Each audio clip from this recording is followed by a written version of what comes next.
Do you think you're too old to learn new skills? There are some people who are happy with their situation in life and become complacent. The trouble with being comfortable is that it doesn't allow you to grow. This story takes me back a few years ago when I taught a student who was 52 years old at the time. I remember she used to walk up a hill with her dodgy knee to attend my lessons. I remember she used to be so committed. She used to climb that hill to come to learn, to wait for it.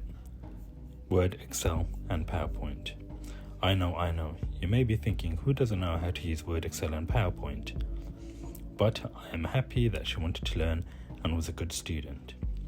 My student, it feels weird calling her my student because she is older than me, but she is committed and wanted to improve her employment opportunities.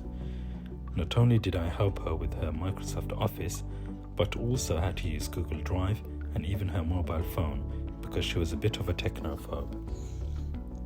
Whenever I tell my teenage students about my 52-year-old student, they are surprised that someone would invest in learning simple applications that they know how to use and which they use every day.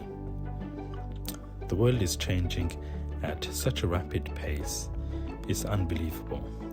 We need to learn, unlearn, and relearn new ways with different technological advances.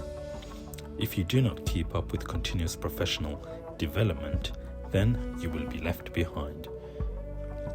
Even students who seem like experts using social media lack in social and interpersonal skills.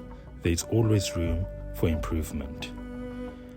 So, for those of you who want to advance in your career or personal life, you must continue your thirst for knowledge and apply yourself.